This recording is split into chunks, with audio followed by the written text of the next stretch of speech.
ಇಷ್ಟು ಬ್ಯೂಟಿಫುಲ್ ಆಗಿರೋ kurta set which is priced at 19,000 ಇದನ್ನ ನಾನು ಹೇಗೆ ಜಸ್ಟ್ 4,500ಗೆ ರೀಕ್ರಿಯೇಟ್ ಮಾಡಿದೆ ಅನ್ನೋದನ್ನ ಈ ವಿಡಿಯೋದಲ್ಲಿ ತಿಳಿಸ್ತೀನಿ. So stay tune and keep watching.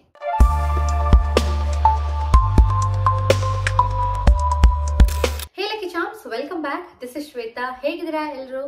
I hope all are doing good. ನಾನು ಕೂಡ ಚೆನ್ನಾಗಿದ್ದೀನಿ. ಅಂಡ್ ನೀವೇನಾದ್ರೂ ನಮ್ಮ ಚಾನಲ್ನ ಫಸ್ಟ್ ಟೈಮ್ ನೋಡ್ತಾ ಇದ್ರೆ we make videos related to travel, fashion and life style. ನೀವೇನಾದ್ರೂ ನಮ್ಮ ಚಾನಲ್ನ ಇನ್ನೂ ಸಬ್ಸ್ಕ್ರೈಬ್ ಮಾಡ್ಕೊಳ್ದೆ ಈ ವಿಡಿಯೋನ ನೋಡ್ತಾ ಇದ್ರೆ ಪ್ಲೀಸ್ ಹೋಗಿ ನಮ್ಮ ಚಾನಲ್ನ ವಿಸಿಟ್ ಮಾಡಿ, ಬೇರೆಲ್ಲ ವಿಡಿಯೋಸ್ ನೋಡಿ. ನಿಮ್ಗೇನಾದ್ರೂ ಇಷ್ಟ ಆದ್ರೆ ಪ್ಲೀಸ್ ಸಬ್ಸ್ಕ್ರೈಬ್ ಮಾಡ್ಕೊಂಡು ನಮಗೆ ಸಪೋರ್ಟ್ ಮಾಡಿ ಅಂತ ಹೇಳ್ತಾ, today's video is all about outfit from scratch.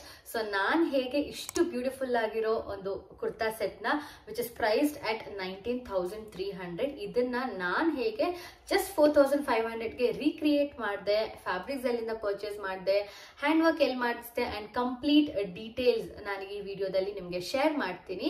So stay tune, ಎಲ್ಲೂ ವಿಡಿಯೋನ ಸ್ಕಿಪ್ ಮಾಡದೆ ಕಂಪ್ಲೀಟ್ ಆಗಿ ನೋಡಿ. ಅಂಡ್ ನಿಮ್ಗೆ ಏನಾದ್ರೂ ಈ ಔಟ್ಫಿಟ್ ಇಷ್ಟ ಆದ್ರೆ ನೀವು ಕೂಡ ಈ ವಿಡಿಯೋ ನೋಡಿದ ಮೇಲೆ ಇದನ್ನ ರೀಕ್ರಿಯೇಟ್ ಮಾಡ್ಕೋಬಹುದು. So stay tune and full ವಿಡಿಯೋನ ಸ್ಕಿಪ್ ಮಾಡದೆ ವಾಚ್ ಮಾಡ್ತಾ ಇರಿ. ಸೊ ಇವತ್ತು ನಾನು ತೋರಿಸ್ತಾ ಇರೋ outfit one of my favourite outfit ಅಂತಾನೆ ಹೇಳ್ಬೋದು. ಯಾಕಂದ್ರೆ ನನಗೆ ತುಂಬಾನೇ ಇಷ್ಟ ಆಗಿತ್ತು ಈ kurta set and almost 4-5 months ಇಂದ ನಾನು ಪಿಂಟ್ರೆಸ್ಟ್ ಅಲ್ಲಿ ಸೇವ್ ಮಾಡಿಕೊಂಡು ಇದನ್ನ ಪರ್ಚೇಸ್ ಮಾಡಬೇಕು ಅಂತ ತುಂಬಾನೇ ಹುಡುಕ್ತಾ ಇದ್ದೆ. ಅಂಡ್ ಫೈನಲಿ ನನಗೆ ಆ ಡಿಸೈನರ್ ಅಂದ್ರೆ ಯಾರು ಅದನ್ನ ಡಿಸೈನ್ ಮಾಡಿದಾರೋ ಆ ಡಿಸೈನರ್ ವೆಬ್ಸೈಟ್ ಅಲ್ಲಿ ಚೆಕ್ ಮಾಡಿದಾಗ ತುಂಬಾನೇ ಎಕ್ಸ್ಪೆನ್ಸಿವ್ ಇತ್ತು. ನನಗೆ ಅಫೋರ್ಡ್ ಮಾಡೋದಕ್ಕೆ ಕಷ್ಟ ಆಗುತ್ತೆ ಅಂತ ಅನ್ಕೊಂಡು ಸರಿ ಯಾಕೆ ರೀಕ್ರಿಯೇಟ್ ಮಾಡಬಾರ್ದು ಅಂತ ತುಂಬಾ ದಿನದಿಂದ ಸೇವ್ ಮಾಡಿಕೊಂಡು ಇದ್ದೆ. ಅಂಡ್ ಇದೊಂದೇ ಅಲ್ಲ, ಸಾಕಷ್ಟು ಔಟ್ಫಿಟ್ಸ್ ನಾನು ಈ ತರ ರೀಕ್ರಿಯೇಟ್ ಮಾಡಿದ್ದೀನಿ. ಅಂಡ್ ಅದನ್ನ ಮುಂದೆ ನೆಕ್ಸ್ಟ್ ವ್ಲಾಗ್ಸ್ ಅಲ್ಲೆಲ್ಲ ನಿಮ್ಗೆ ಏನಾದ್ರೂ ಇಂಟ್ರೆಸ್ಟ್ ಇದ್ರೆ ನನಗೆ ಕಮೆಂಟ್ ಮೂಲಕ ತಿಳಿಸಿ, ಅದನ್ನ ಕೂಡ ಶೇರ್ ಮಾಡ್ತೀನಿ. ಅಂಡ್ ಇದು ನನ್ನ ಫೇವ್ರೆಟ್ ಔಟ್ಫಿಟ್ ಆಗಿರೋದ್ರಿಂದ ನಾನು ಈ ಔಟ್ಫಿಟ್ ನ ಇವತ್ತು ಯಾಕೆ ನಿಮ್ ಜೊತೆ ಶೇರ್ ಮಾಡಬಾರ್ದು, ನಿಮ್ಗೂ ಕೂಡ ಹೆಲ್ಪ್ ಆಗುತ್ತೆ ಅಂತ ಅನ್ಕೊಂಡು ಇವತ್ತು ಈ ವಿಡಿಯೋನ ಮಾಡ್ತಾ ಇದ್ದೀನಿ. ಅಂಡ್ ತುಂಬಾ ಜನ ನೀವು ಬ್ರೌಸ್ ಮಾಡೋವಾಗ ಇನ್ಸ್ಟಾಗ್ರಾಮ್ ಅಲ್ಲಾಗ್ಲಿ ಪಿಂಟ್ರೆಸ್ಟ್ ಅಲ್ಲಾಗ್ಲಿ ನಿಮ್ಗೆ ಔಟ್ಫಿಟ್ಸ್ ಎಲ್ಲ ಇಷ್ಟ ಆಗುತ್ತೆ. ಸೊ ಯೂಶಲಿ ಈ ಪ್ರಾಬ್ಲಮ್ ಆಗುತ್ತೆ ಹುಡುಗಿರಿಗೆ. ನೀವು ಅದನ್ನ ಪರ್ಚೇಸ್ ಮಾಡಬೇಕು ಅಂತ ಅಂದಾಗ ತುಂಬಾ ಎಕ್ಸ್ಪೆನ್ಸಿವ್ ಇರುತ್ತೆ. ಯೂಶಲಿ ಡಿಸೈನರ್ ವೇರ್ ಅಂದ್ರೆ ಇನ್ನೂ ಎಕ್ಸ್ಪೆನ್ಸಿವ್ ಇರುತ್ತೆ. ಸೊ ಅದನ್ನ ರೀಕ್ರಿಯೇಟ್ ಮಾಡೋದು it's actually a very good option. And ನೀವೇ ನಿಮ್ಗೆ ಹೇಗ್ ಬೇಕು ಆ ತರ ಕಸ್ಟಮೈಸ್ ಮಾಡ್ಕೋಬಹುದು. ಪ್ಲಸ್ ನಿಮ್ಮ ಮೆಜರ್ಮೆಂಟ್ ಪ್ರಕಾರ ನೀವೇ ಸ್ಟಿಚ್ ಮಾಡಿಸ್ಕೋಬಹುದು. ಸೊ ಆಲ್ ದಿಸ್ ಅಡ್ವಾಂಟೇಜಸ್ ಇರುತ್ತೆ.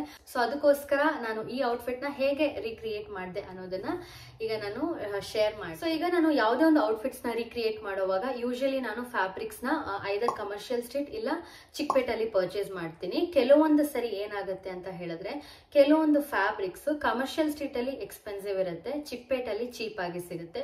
ಇನ್ ಕೆಲವು ಫ್ಯಾಬ್ರಿಕ್ಸ್ ಚಿಕ್ಪೇಟಲ್ಲಿ ಎಕ್ಸ್ಪೆನ್ಸಿವ್ ಇರುತ್ತೆ ಅಂಡ್ ಕಮರ್ಷಿಯಲ್ ಸ್ಟ್ರೀಟ್ ಅಲ್ಲಿ ನಿಮ್ಗೆ ಚೀಪ್ ಆಗಿ ಸಿಗುತ್ತೆ. ಸೊ ಅದಕ್ಕೋಸ್ಕರ ನಿಮ್ಗೂ ನಾನೊಂದು ಟಿಪ್ ಏನಂತ ಹೇಳಿದ್ರೆ, ನೀವೇನಾದ್ರೂ ಫ್ಯಾಬ್ರಿಕ್ಸ್ ನ ಪರ್ಚೇಸ್ ಮಾಡ್ತೀರಾ ಅಂದ್ರೆ ಎರಡು ಕಡೆ ನೋಡಿ, ಬಿಕಾಸ್ ಅದು ಫ್ಯಾಬ್ರಿಕ್ ಮೇಲೆ ಡಿಪೆಂಡ್ ಆಗುತ್ತೆ. ಆದಷ್ಟು ನೀವು ಫ್ಯಾಬ್ರಿಕ್ಸ್ ನ ಪರ್ಚೇಸ್ ಮಾಡುವಾಗ ಎರಡು ಕಡೆ ನಿಮ್ಗಾದ್ರೆ ಟ್ರೈ ಮಾಡಿ, ಎರಡು ಕಡೆ ವಿಚಾರಿಸ್ಬಿಟ್ಟು ಆಮೇಲೆ ಪರ್ಚೇಸ್ ಮಾಡಿ.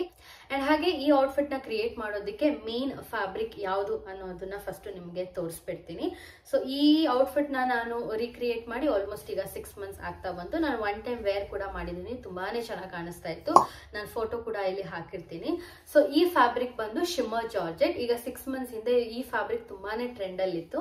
ಒಂದು ಸ್ವಲ್ಪ ಶಿಮ್ಮರ್ ಇದೆ ಅಂಡ್ ಇದ್ರಲ್ಲೂ ಕೂಡ ಅಷ್ಟೇ ಒಂದು ಸ್ವಲ್ಪ ಕ್ವಾಲಿಟಿ ಡಿಫರ್ ಆಗುವಂತ ಫ್ಯಾಬ್ರಿಕ್ಸ್ ಕೂಡ ಬರುತ್ತೆ. ಸೊ ಅದು ಬಂದು ನಿಮ್ಗೆ 150 ರುಪೀಸ್ಗೂ ಕೂಡ ಸಿಗುತ್ತೆ. ಬಟ್ ನಾನ್ ತಗೊಂಡಿರೋ ಫ್ಯಾಬ್ರಿಕ್ ಪ್ರೈಸ್ ಬಂದು 200 ರುಪೀಸ್ ಪರ್ ಮೀಟರ್. ಅಂಡ್ ನಾನು ಎಷ್ಟೆಷ್ಟು ತಗೊಂಡಿದ್ದೀನಿ ಅನ್ನೋದು ಕೂಡ ನಿಮ್ಗೆ ತಿಳಿಸ್ತೀನಿ.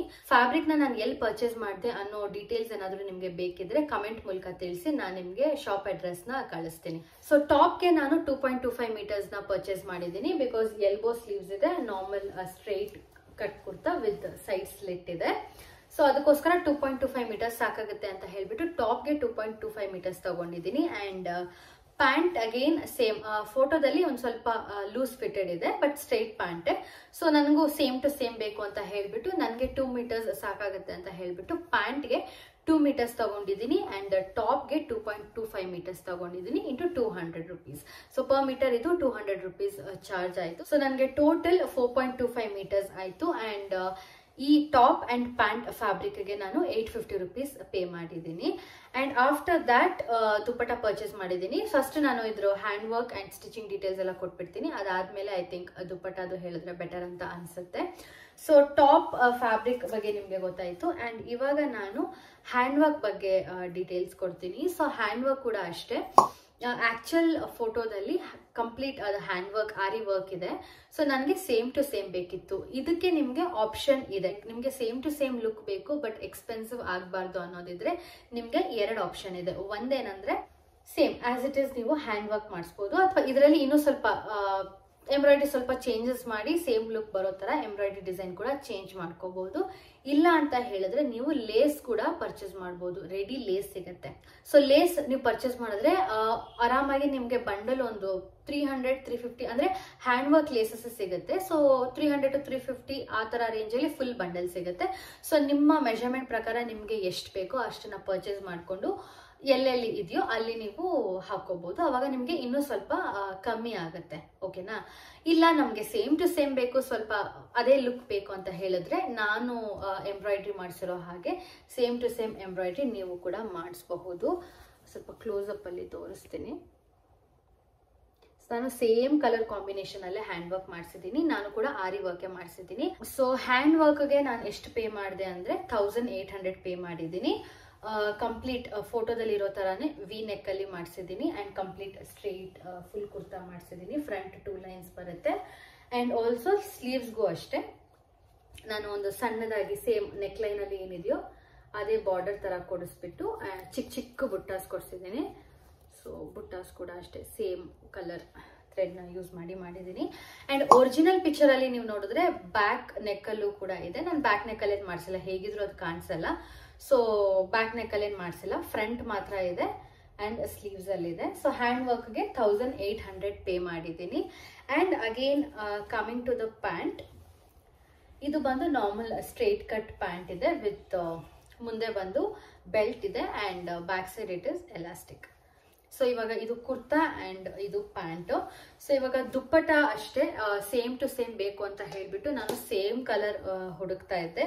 ಆವಾಗ ಇದು ಕೂಡ ಅಷ್ಟೇ ನನಗೆ ಸೇಮ್ ಶಾಪ್ ಅಲ್ಲೇ ಸಿಕ್ತು. ಬಟ್ ದುಪ್ಪಟ ಏನಂದ್ರೆ ನಾನು 2.5 ಮೀಟರ್ಸ್ ತಗೊಂಡಿದ್ದೆ. ಯೂಶಲಿ ದುಪ್ಪಟ ಬಂದು 2.25 ಮೀಟರ್ಸ್ ಸಾಕಾಗುತ್ತೆ. ನೀವೇನಾದ್ರು ತುಂಬಾ ಹೈಟ್ ಇದ್ದೀರಾ ಅಂತ ಹೇಳಿದ್ರೆ 2.5 ಬೇಕಾಗುತ್ತೆ. If not standard dupatta size 2.25 meters. ನನಗೆ ಸ್ವಲ್ಪ ಉದ್ದ ಬೇಕು, ಬೈ ಚಾನ್ಸ್ ಶಾರ್ಟ್ ಏನಾದ್ರು ಆದ್ರೆ ಅಥವಾ ಫ್ಯೂಚರ್ ಅಲ್ಲಿ ಬೇರೆ ಏನಕ್ಕಾದ್ರೂ ವೇರ್ ಮಾಡಿದ್ರು ಡ್ರೇಪ್ ಮಾಡೋದಕ್ಕೆ ಸ್ವಲ್ಪ ಬೇಕು ಅಂದ್ಬಿಟ್ಟು 2.5 ತಗೊಂಡಿದ್ದೆ. ಅಂಡ್ ಇದ್ರದ್ದು ಲೈಕ್ ಈ ಫ್ಯಾಬ್ರಿಕ್ ಪ್ರೈಸ್ ಬಂದು 180 rupees ಪೇ ಮಾಡಿದ್ದೆ. ಅಂಡ್ ಇದರಲ್ಲೂ ಅಷ್ಟೇ ಒಂದ್ ಸ್ವಲ್ಪ ಶೈನ್ ಇದೆ, ಕ್ಯಾಮ್ರಾದಲ್ಲಿ ಕಾಣಿಸ್ತಾ ಇದೆಯೋ ಅಲ್ವಾ ಗೊತ್ತಿಲ್ಲ, ಒಂದ್ ಸ್ವಲ್ಪ ಶೈನ್ ಇದೆ. ಸೊ ಇದು ತುಂಬಾನೇ ಉದ್ದ ಇದೆ ದುಪ್ಪಟ್ಟ, 2.5 ಇರೋದ್ರಿಂದ ತುಂಬಾನೇ ಉದ್ದ ಇದೆ. ಅಂಡ್ ಒರಿಜಿನಲ್ ಪಿಕ್ಚರ್ ಅಲ್ಲಿ ನೀವು ದುಪ್ಪಟ್ಟ ಚೆಕ್ ಮಾಡಿದ್ರೆ ಥ್ರೂ ಔಟ್ ದುಪ್ಪಟ್ಟ ನಿಮ್ಗೆ ಲೇಸ್ ತರ ಅಂದ್ರೆ ಹ್ಯಾಂಡ್ ವರ್ಕ್ ಮಾಡಿದ್ದಾರೆ. ಸೊ ನನಗೆ ಥ್ರೂ ಔಟ್ ದುಪ್ಪಟ್ಟ ನನಗದು ಇಷ್ಟ ಆಗ್ಲಿಲ್ಲ. ಅಂಡ್ ಸ್ವಲ್ಪ ಕಮ್ಮಿಲಿ ರೀಕ್ರಿಯೇಟ್ ಮಾಡಬೇಕು ಅಂತ ಹೇಳ್ಬಿಟ್ಟು ನಾನು ದುಪ್ಪಟ್ಟಾಗೇನು ಹ್ಯಾಂಡ್ ವರ್ಕ್ ಮಾಡಿಸ್ಲಿಲ್ಲ. ಇನ್ಸ್ಟೆಡ್ ನಾನೇನ್ ಮಾಡಿದೆ ಅಂದ್ರೆ ಒಂದು ರೆಡಿ ಲೇಸ್ ನ ಹುಡುಕ್ತಾ ಇದ್ದೆ, ಅಂದ್ರೆ ಚಿಕ್ಕದಾಗಿ. ಯೂಶಲಿ ನನಗೆ ದೊಡ್ಡ ದೊಡ್ಡ ಬಾರ್ಡರ್ಸ್ ಕೂಡ ಇಷ್ಟ ಆಗಲ್ಲ. ಸೊ ಸಣ್ಣದಾಗಿ ಏನಾದ್ರು ಎಡ್ಜಿಂಗ್ ಇದ್ರೆ ಚೆನ್ನಾಗಿರುತ್ತೆ ಅಂತ ಹೇಳ್ಬಿಟ್ಟು ಲೇಸ್ ಕೂಡ ಹುಡುಕ್ತಾ ಇದ್ದೆ. ಅಂಡ್ ನನಗೆ ಈ ಸೀಕ್ವೆನ್ಸ್ ಲೇಸ್ ಸಿಕ್ತು. ಸೊ ಸೀಕ್ವೆನ್ಸ್ ಲೇಸ್ ಯಾಕೆ ತಗೊಂಡೆ ಅಂತ ಹೇಳಿದ್ರೆ ಸೀಕ್ವೆನ್ಸ್ ಯೂಸ್ ಮಾಡಿದ್ರೆ ಒಂದು ಸ್ವಲ್ಪ ಹ್ಯಾಂಡ್ ವರ್ಕ್ ಲುಕ್ ಕೊಡುತ್ತೆ ಅಂತ ಹೇಳ್ಬಿಟ್ಟು ತುಂಬಾನೇ ಹುಡುಕ್ಬಿಟ್ಟು ತಗೊಂಡೆ. ತುಂಬಾ ಸಣ್ಣದಾಗಿದೆ. ಸೊ ಫುಲ್ ಸೀಕ್ವೆನ್ಸ್ ಲೇಸ್ನ ನಾನು ಆಲ್ 4 sides ಸ್ಟಿಚ್ ಮಾಡಿಸಿದ್ದೀನಿ. ಅಂಡ್ ಲೇಸ್ಗೆ ನಾನು ಸಮ್ವೇರ್ ಅರೌಂಡ್ 200 rupees ಏನೋ ಪೇ ಮಾಡಿದ್ದೀನಿ. 250 ಏನೋ ಹೇಳಿದ್ರು. ಇದು ಕೂಡ ಅಷ್ಟೇ ನಾನು ಚಿಕ್ಕಪೇಟೆಲ್ಲೇ ಪರ್ಚೇಸ್ ಮಾಡಿದ್ದು. 250 ಏನೋ ಹೇಳಿದ್ರು, ನಾನು ಸ್ವಲ್ಪ ಬಾರ್ಗೇನ್ ಮಾಡಿ 200 rupeesಗೆ ಪರ್ಚೇಸ್ ಮಾಡಿದೆ. ಅಂಡ್ ನೀವೇನಾದ್ರು ದುಪ್ಪಟ್ಟಾಗಿ ಲೇಸ್ ತಗೋತೀರಾ ಅಂದ್ರೆ ಫುಲ್ ಬಂಡಲ್ ತಗೊಳ್ಳೋದು ಬೆಟರ್. ಸೊ ಅದು ಸಾಕಾಗುತ್ತೆ, ಇಲ್ಲಾಂದ್ರೆ ಸಮ್ಟೈಮ್ಸ್ ಸಾಕಾಗಲ್ಲ. ಯೂಶಲಿ 7 to 8 meters ಏನೋ ಬರುತ್ತೆ ಒಂದು ಫುಲ್ ಬಂಡಲ್ ಅಲ್ಲಿ. ಸೊ ಫುಲ್ ಬಂಡಲ್ ತಗೊಂಡ್ರೆ ನಿಮ್ಗೆ ಯೂಸ್ ಆಗುತ್ತೆ. ಯೂಶಲಿ ದುಪ್ಪಟಾಸ್ಗೆಲ್ಲ ಫುಲ್ ಬಂಡಲ್ ಇದ್ರೆ ಹೆಲ್ಪ್ ಆಗುತ್ತೆ. ಅಂಡ್ ಕಂಪ್ಲೀಟ್ ದುಪ್ಪಟ್ಟಾಗೆ ನಾನು ಈ ತರ ಸ್ಟಿಚ್ ಮಾಡಿಸಿದ್ದೀನಿ. ಅಂಡ್ ತುಂಬಾ ಚೆನ್ನಾಗಿ ಕಾಣಿಸುತ್ತೆ. ನಾನು ಫೋಟೋ ಹಾಕಿರ್ತೀನಿ ಹಾಕಿರೋದನ್ನ, ತುಂಬಾ ಚೆನ್ನಾಗಿ ಕಾಣ. ನನಗೆ ಕಲರ್ ಕೂಡ ಅಷ್ಟೇ ತುಂಬಾನೇ ಇಷ್ಟ ಆಯ್ತು. ಸೊ ಅಂಡ್ ಇವಾಗ ಹ್ಯಾಂಡ್ ವರ್ಕ್ ಆಯ್ತು. ಇವಾಗ ಸ್ಟಿಚಿಂಗ್ ಕಾಸ್ಟ್ ಎಷ್ಟು ಅಂತ ಹೇಳಿದ್ರೆ ನಾನು kurta, pant and dupatta lace attach ಇದಿಷ್ಟಕ್ಕೂ ನಾನು 1200 ಪೇ ಮಾಡಿದ್ದೀನಿ. ಅಗೇನ್ ಸ್ಟಿಚಿಂಗ್ ಕೂಡ ಅಷ್ಟೇ ಸ್ವಲ್ಪ ವೇರಿ ಆಗುತ್ತೆ. ಯಾಕಂದ್ರೆ ನಾನು ಬೊಟಿಕಲ್ಲಿ ಸ್ಟಿಚ್ ಮಾಡಿಸಿರೋದ್ರಿಂದ ಒಂದ್ ಸ್ವಲ್ಪ ಎಕ್ಸ್ಪೆನ್ಸಿವ್ ಸೈಡ್ ಬರುತ್ತೆ. ನೀವೇನಾದ್ರೂ ನಿಮ್ಗೆ ಗೊತ್ತಿರೋಂತ ಒಳ್ಳೆ ಟೈಲರ್ಸ್ ಹತ್ರ ಸ್ಟಿಚ್ ಮಾಡಿದ್ರೆ ಐ ಥಿಂಕ್ 1000 ಆ ಥರ ಏನಾದ್ರೂ ಸ್ಟಿಚ್ ಮಾಡೋ ಚಾನ್ಸಸ್ ಇರುತ್ತೆ. ಬಟ್ ಅದು again I don't know, like ನಿಮ್ಮ ಟೈಲರ್ಸ್ ಎಷ್ಟಕ್ಕೆ ಸ್ಟಿಚ್ ಮಾಡ್ತಾರೋ ಅದ್ರ ಮೇಲೆ ಸ್ಟಿಚಿಂಗ್ ಪ್ರೈಸ್ ಹೋಗುತ್ತೆ. ಬಟ್ ನಾನು ಸ್ಟಿಚಿಂಗ್ ಮಾಡಿಸಿರೋದು 1200 for kurta, pant and dupatta lace ಅಟ್ಯಾಚ್ಗೆ. ಸೊ ಯಾ, ಆ್ಯಂಡ್ ಈ ಔಟ್ಫಿಟ್ ರೀಕ್ರಿಯೇಟ್ ಆದ್ಮೇಲೂ ಅಷ್ಟೇ ನಂಗೆ ತುಂಬಾ ಇಷ್ಟ ಆಯಿತು. ಕಲರ್ ಕಾಂಬಿನೇಷನ್ ನೋಡಿ ತುಂಬಾನೇ ಚೆನ್ನಾಗಿದೆ. ಆ್ಯಂಡ್ ಈ ಕಲರ್ ಔಟ್ಫಿಟ್ ಕೂಡ ನನ್ನ ಹತ್ರ ಇರಲಿಲ್ಲ. ಆ್ಯಕ್ಚುಲಿ ಒನ್ ಟೈಮ್ ವೇರ್ ಮಾಡಿದ್ದೀನಿ, ಸ್ವಲ್ಪ ಕರೆಯಾಗಿದೆ. ಸೊ ಯಾ, ಎಲ್ಲ ಡೀಟೇಲ್ಸ್ನ ನಾನು ಶೇರ್ ಮಾಡಿದ್ದೀನಿ. ನಿಮ್ಗೇನಾದರೂ ಫ್ಯಾಬ್ರಿಕ್ಸ್ನ ಪರ್ಚೇಸ್ ಮಾಡಿರೋ ಶಾಪ್ ಡೀಟೇಲ್ಸ್ ಏನಾದರೂ ಬೇಕಿದ್ರೆ ಕಮೆಂಟ್ ಅಲ್ಲಿ ತಿಳಿಸಿ, ನಾನು ಶಾಪ್ ಅಡ್ರೆಸ್ನ ಕಳಿಸ್ತೀನಿ. ನೀವು ಕೂಡ ಹೋಗಿ ಪರ್ಚೇಸ್ ಮಾಡ್ಬೋದು. ಅಗೇನ್ ಫ್ಯಾಬ್ರಿಕ್ ಪ್ರೈಸ್ ಆಗಿರ್ಬೋದು, ಸ್ಟಿಚಿಂಗ್ ಪ್ರೈಸ್ ಆಗಿರ್ಬೋದು, ಹ್ಯಾಂಡ್ ವರ್ಕ್ ಪ್ರೈಸ್ ಆಗಿರ್ಬೋದು ಒಂದು ಸ್ವಲ್ಪ ವೇರಿ ಆಗುತ್ತೆ. ನೀವು ಎಲ್ಲಿ ಪರ್ಚೇಸ್ ಮಾಡ್ತೀರಾ, ಎಲ್ಲಿ ಸ್ಟಿಚಿಂಗ್ ಮಾಡಿಸ್ತೀರಾ ಆ್ಯಂಡ್ ಎಲ್ಲಿ ಹ್ಯಾಂಡ್ ವರ್ಕ್ ಮಾಡಿಸ್ತೀರಾ ಅನ್ನೋದು ಕೂಡ ಡಿಪೆಂಡ್ ಆಗುತ್ತೆ. ಹ್ಯಾಂಡ್ ವರ್ಕ್ ಸಮ್ಟೈಮ್ಸ್ ಇವಾಗ ನಾನು 1800 ಪೇ ಮಾಡಿದ್ದೀನಿ. ಹ್ಯಾಂಡ್ ವರ್ಕ್ ನೀವೇನಾದರೂ ಇನ್ನೂ ಸ್ವಲ್ಪ ಕಮ್ಮಿ ಮಾಡಿಸ್ಬಹುದು ಅಂತ ಹೇಳಿದ್ರೆ ನಿಮಗೆ ಇನ್ನೂ ಸ್ವಲ್ಪ ಔಟ್ಫಿಟ್ ಪ್ರೈಸ್ ಸ್ವಲ್ಪ ಕಮ್ಮಿ ಆಗುತ್ತೆ. ಸೊ ಯಾ, ಐ ಹೋಪ್ ನಿಮಗೆ ಈ ವಿಡಿಯೋ ಹೆಲ್ಪ್ ಆಗಿದೆ ಅಂತ ಅನ್ಕೊಂತೀನಿ. ನಿಮ್ಗೆ ಏನಾದರೂ ಈ ಔಟ್ಫಿಟ್ ಇಷ್ಟ ಆಗಿದ್ರೆ ನೀವು ಕೂಡ ರೀಕ್ರಿಯೇಟ್ ಮಾಡ್ಕೋಬಹುದು. ಆ್ಯಂಡ್ ಫರ್ದರ್ ಬೇರೆ ಏನಾದರೂ ಡೀಟೇಲ್ಸ್ ಇದ್ರೆ ಕಮೆಂಟಲ್ಲಿ ತಿಳಿಸಿ, ನಾನು ನಿಮಗೆ ಹೆಲ್ಪ್ ಮಾಡ್ತೀನಿ ಅಂತ ಹೇಳ್ತಾ ಬೇರೆ ಔಟ್ಫಿಟ್ಸ್ ಕೂಡ ರೀಕ್ರಿಯೇಟ್ ಮಾಡಿರೋದಿದೆ. ಸೊ ನಿಮ್ಗೇನಾದ್ರೂ ಈ outfit from scratch related videos ಏನಾದರೂ ನೋಡೋದಕ್ಕೆ ಇಂಟ್ರೆಸ್ಟ್ ಇದ್ರೆ ಕಮೆಂಟ್ ಮೂಲಕ ತಿಳಿಸಿ. ನಾನು ಬೇರೆ ಔಟ್ಫಿಟ್ಸ್ ಯಾವ್ದೆಲ್ಲ ರೀಕ್ರಿಯೇಟ್ ಮಾಡಿದ್ದೀನೋ ಅದನ್ನೆಲ್ಲ ನಿಮ್ಮ ಜೊತೆ ಶೇರ್ ಮಾಡ್ತೀನಿ ಅಂತ ಹೇಳ್ತಾ, ಈ ವಿಡಿಯೋ ನಿಮಗೆ ಇಷ್ಟ ಆಗಿದ್ರೆ ಪ್ಲೀಸ್ ಲೈಕ್ ಮಾಡಿ, ಶೇರ್ ಮಾಡಿ, ಹಾಗೆ ಕಮೆಂಟ್ ಮಾಡಿ. ಆ್ಯಂಡ್ ನಾನು ನೆಕ್ಸ್ಟ್ ವಿಡಿಯೋದಲ್ಲಿ ಸಿಗ್ತೀನಿ. ಅಂಟಿಲ್ ದೆನ್ ಇದೇ ಥರ ಸಪೋರ್ಟ್ ಮಾಡ್ತಾ ಇರಿ. ಟೇಕ್ ಕೇರ್, ಬಾಯ್.